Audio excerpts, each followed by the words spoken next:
I have a Toro ss4235 timecutter. It will not turn over. I have new battery, new ignition switch, new solenoid, and new PTO switch, and I still cannot get it to turn over with key. I can jump solenoid and start it. I use usedon't voltmeter and I have 12.7 volts at small terminal at solenoid but nothing at terminal going to starter. Would a bad clutch cause it not to turn over? Or is it a safety switch? I'll do all I can to help. Is there anything else the small engine technician should be aware of? It has a Kohler Courage 22 horsepower engine. Okay. Got it. I'm sending you to a secure page on JustAnswer so you can place the $5 fully refundable deposit now. While you're filling out that form, I'll tell the small engine technician about your situation and then connect you to. Hi, my name is will be assisting you.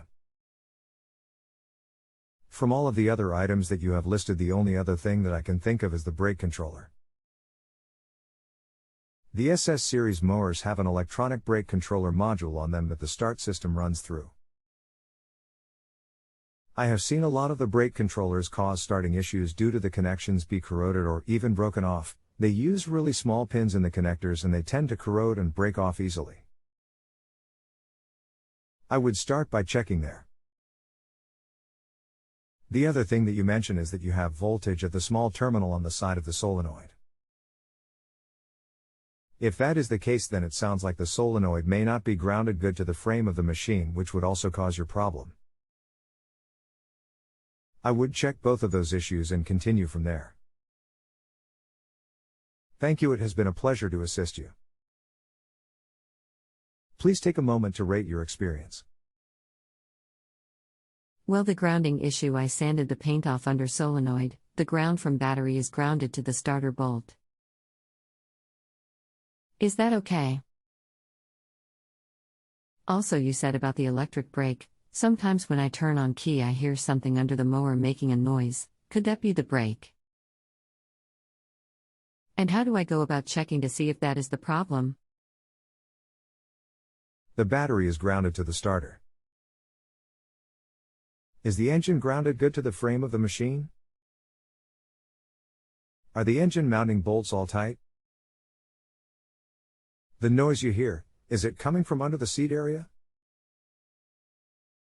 If you raise the seat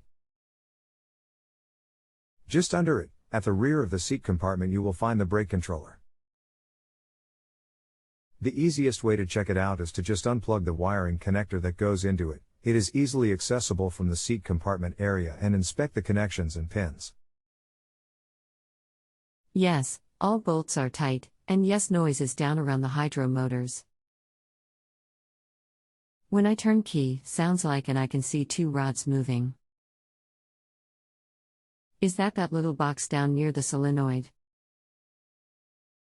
With the ignition key turned to the on or run position, look under the rear of the machine and see if the brake assembly is pulling away from the brake sprocket on the side of the hydro pump. The two rods you see moving are most likely the brake linkages.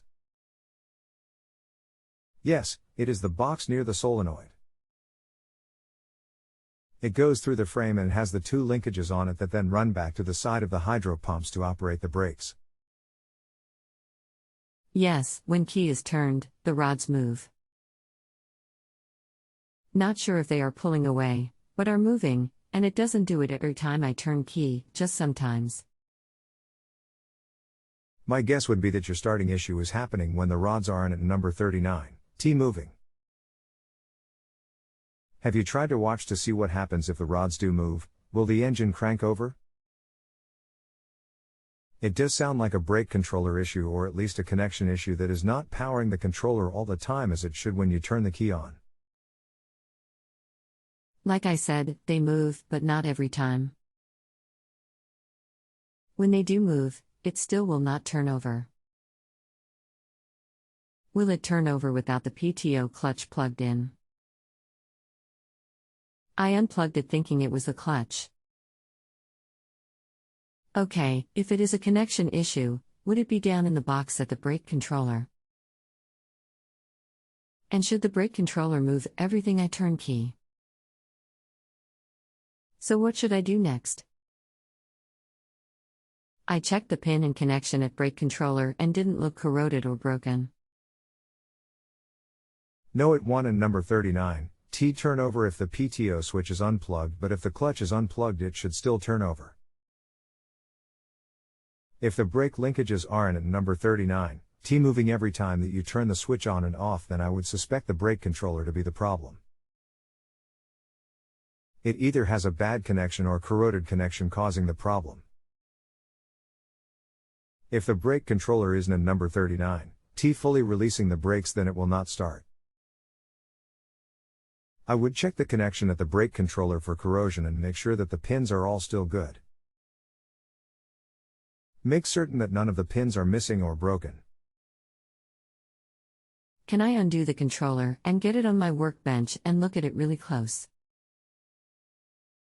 From what I'm seeing, the pins and connections look good. Would there be another place to check if not getting connection? I think you are narrowing it down for me. I just want to get it going. How hard is brake controller to replace? The brake controller is easily replaced or removed. Unplug the wiring connector on the top side of the frame, unhook the linkages from it that go back to the sides of the hydro pumps. 2 bolts will remove the module. You can easily replace it. Checking it is a basic inspection of pins to make certain all pins are in place and none broken off in the plug or connector on the wiring side.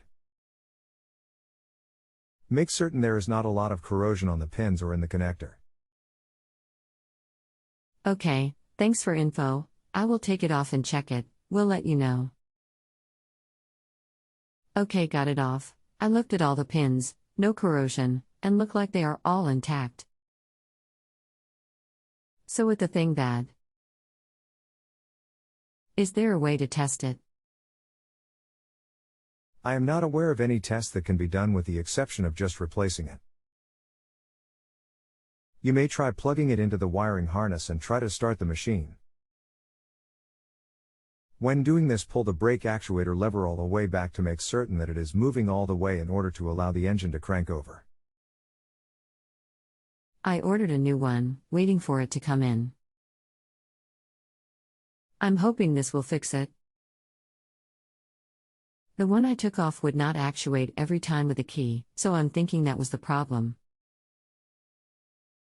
I did some research and heard that they are a common of going bad. Yes, I have seen them go bad really often. Most of the time it is from corrosion on the connections or pins, and then the pins break off and will no longer make contact in the connector. Thank you, it has been a pleasure to assist you. Please take a moment to rate your experience. If you have a home improvement or appliance question and want to chat with an expert now, visit justanswer.com/ythi.